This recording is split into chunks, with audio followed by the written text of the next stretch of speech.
Hey guys, it's me Pinky. 3 rounds ago, Arena of Honor, a few rules got adjusted. I like the adjustments very much because I think it makes the arena more interesting and a bit more strategic.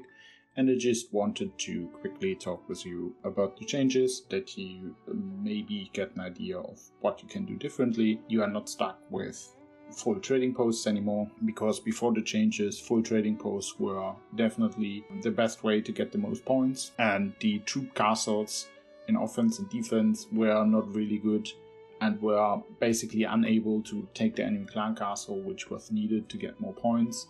It's still very hard to take the enemy clan castle, but they have other upsides now. Let's just go into the changes, I would say. This here is my Arena of Honor team. Say hi to my team. And basically, when you look at our match history, you see we finished in the last 3 games 1 first, 1 fifth, and 1 third. We are basically diving into every possible rank we can.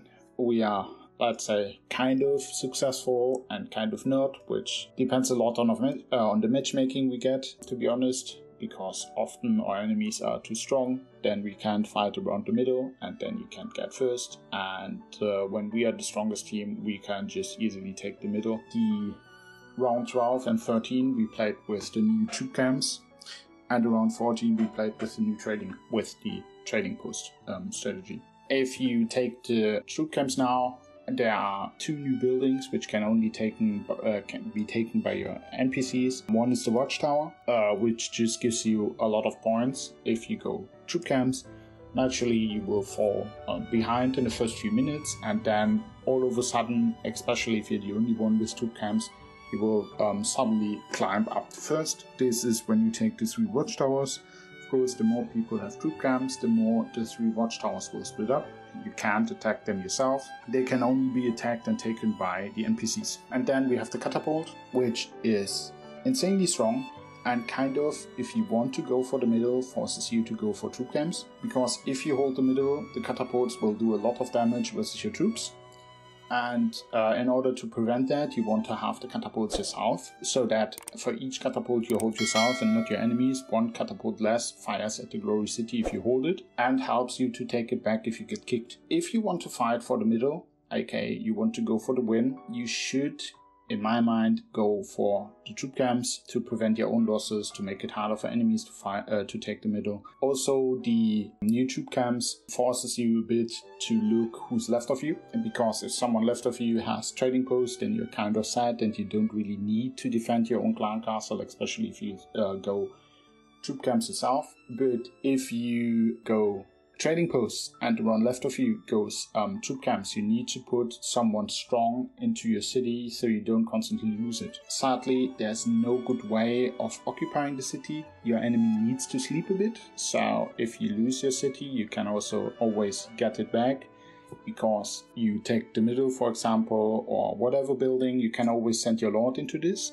But if you take an enemy clan castle, like from the Lannisters, then you can't send your lord. You can only always send troops and your dragon, which means the city will always be taken by the NPC stats, which, of course, if you're on a weaker map, can be incredibly hard to kick. But especially if you go onto the stronger maps and stronger maps and stronger maps, a lot of people can just solo the castle a few times until they have it back. So it's kind of easy to take it back in 2 minutes, and even more so if you lose it after it's bubbled.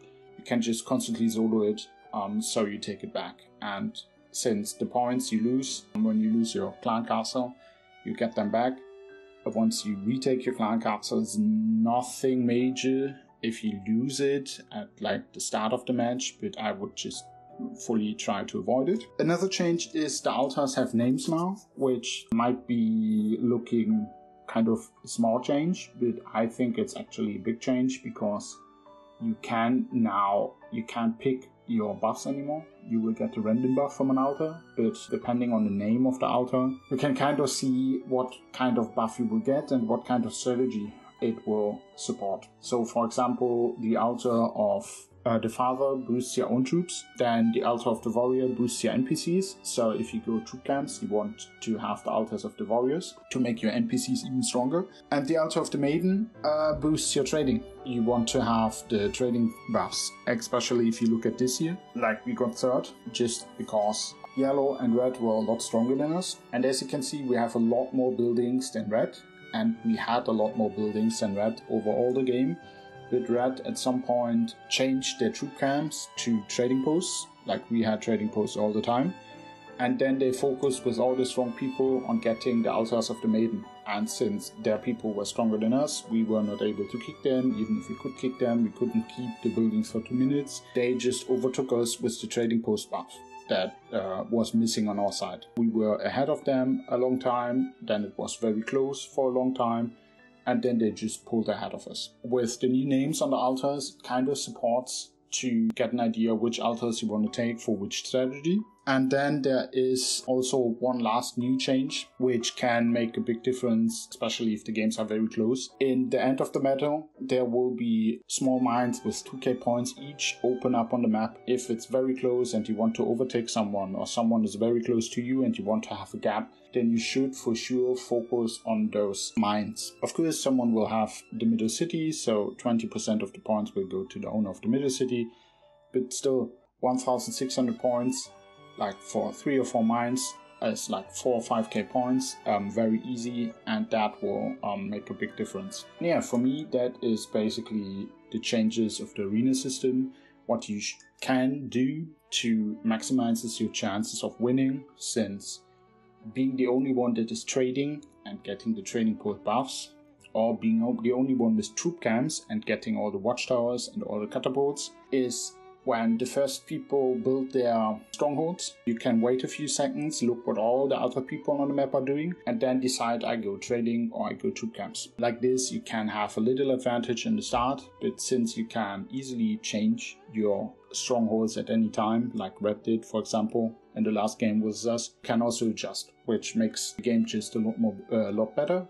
Oh, and if you go troop camps, as maybe a last thing, you can change the attacking priority in your clan castle, which you should. You should always have catapult first, watchtower second, dragon camp third. This just makes sure that once the watchtowers open, they get attacked immediately, and once the catapults open, the catapult gets attacked immediately, and will have a priority on this. And well, that was it. Enjoy playing the last match of the testing season of Arena.